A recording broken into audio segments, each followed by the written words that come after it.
So today I'm delighted to be with Dr. Renu Singh, who's our country director of Young Lives in India. And she is an expert on early childhood development, gender, equity and inclusion.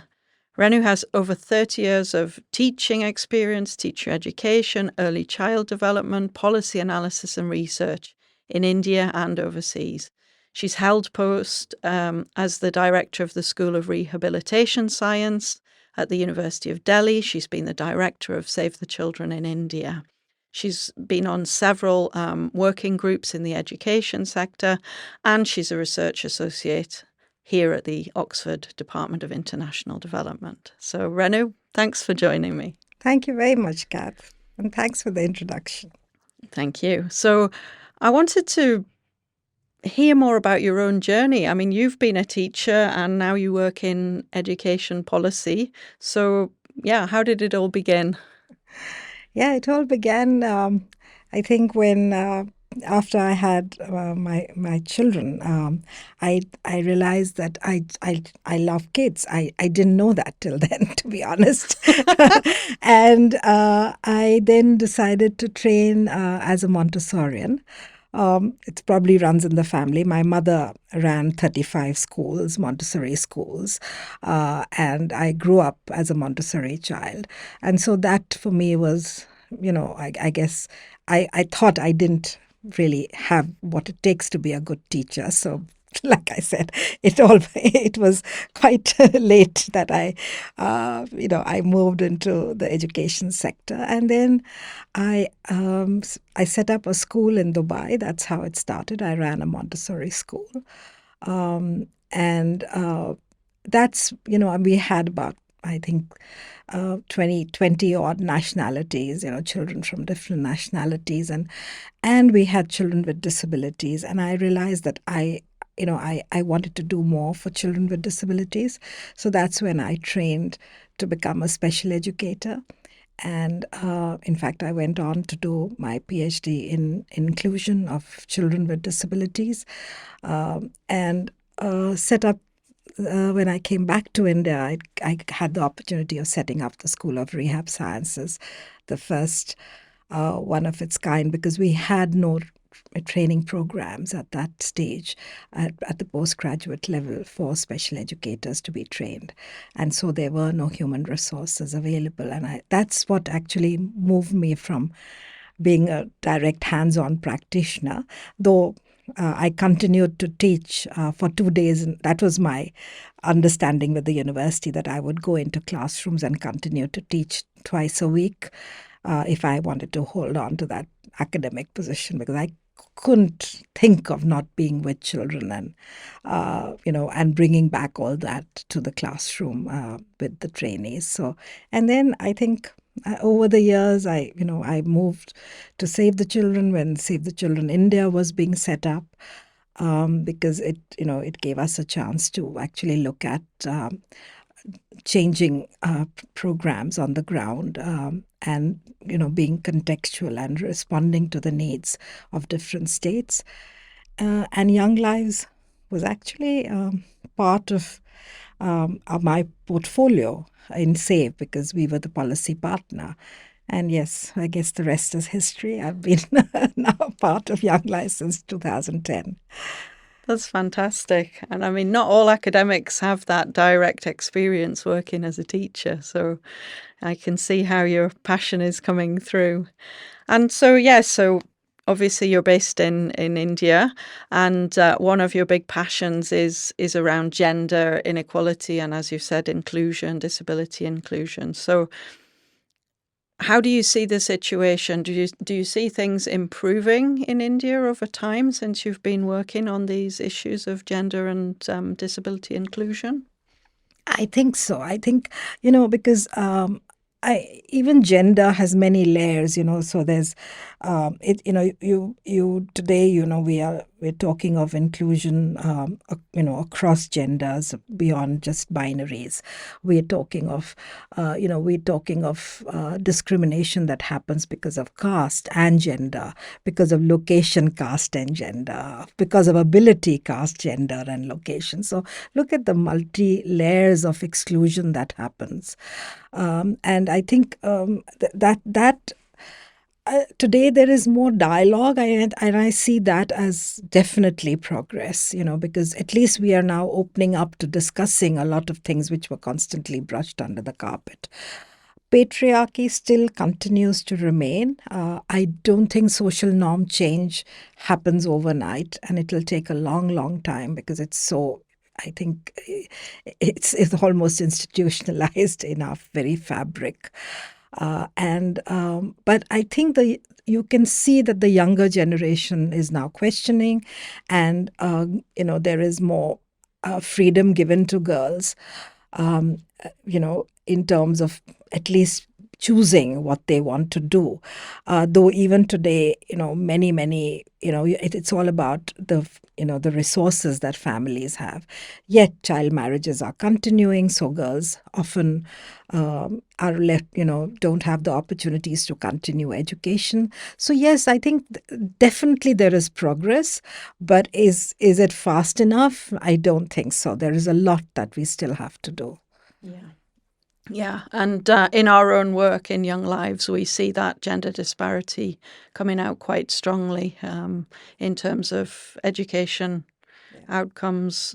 Yesterday, I was talking with Matthew Jukes about social and emotional skills in which girls are behind in empowerment related skills. And so we see it in our own data, right? Yeah, absolutely. Absolutely. And so what I wanted to talk about is your most recent piece of research that you've done on higher education in India. So could you tell us about that, please? Sure. So this is drawing upon the Young Lives India data from, of course, Andhra Pradesh and Telangana, which are two southern states of India.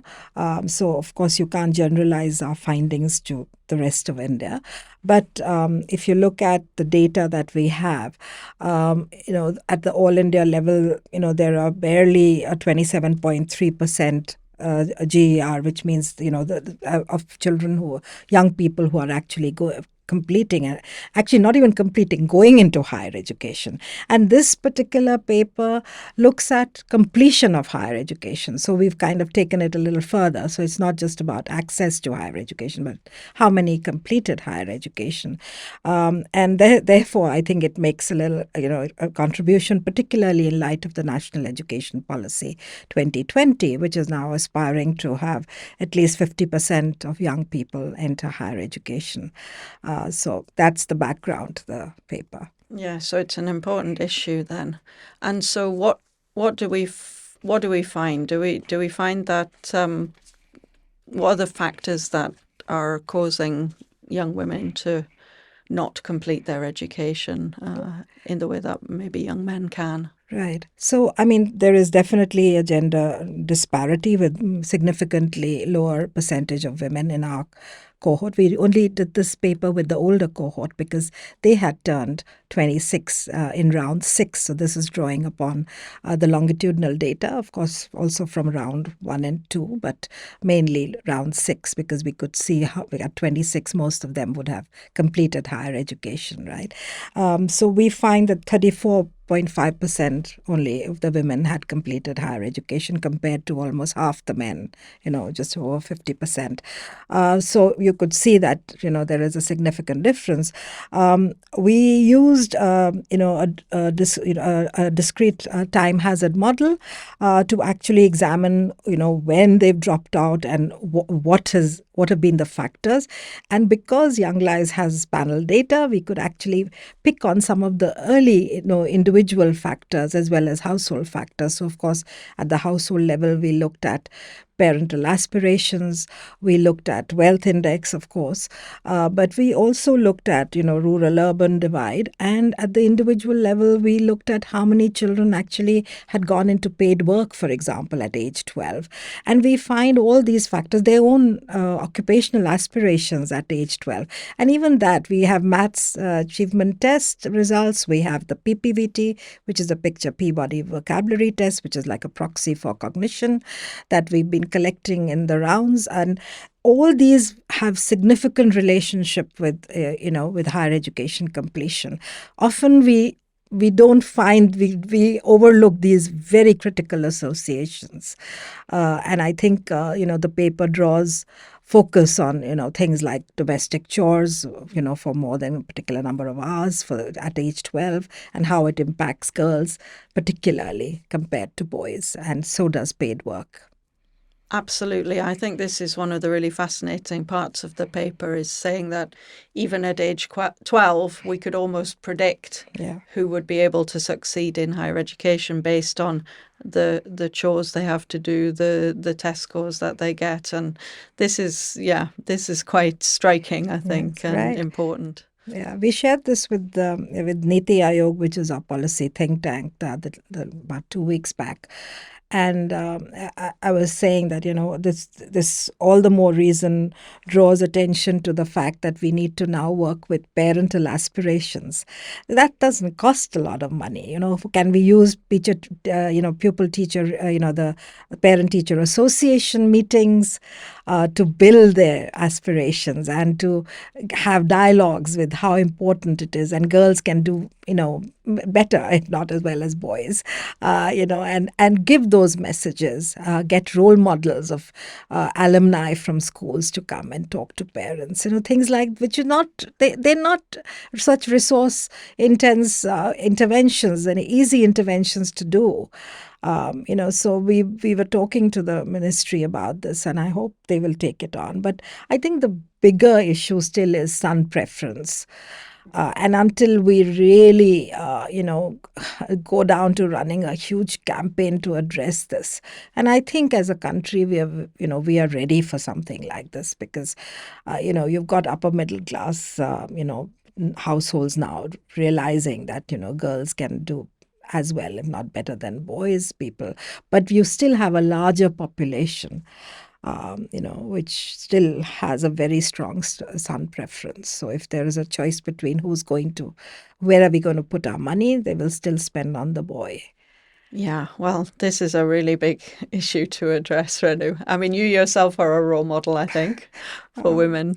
I think there are many out there, particularly coming from the same communities where these, young people come from. So I think we need to really draw upon those role models. Fantastic. So, I mean, you've mentioned this now a little bit, that you already opened up a discussion about your findings with the Ministry of Education. That was something I wanted to come to now, is to think about how to effect change in policy when we have research findings, because it's quite common that people write academic papers and then they go to the journal, but they're never brought to policymakers. But I think that's something where you place quite a focus in your work. Can you tell us any suggestions about what you do to try and get your point across to policymakers and to get them to really understand what the findings mean and what it means for them as policymakers? I think what's very critical is to speak in their language. We can't, so they're not really interested in the model that you've used to reach the findings.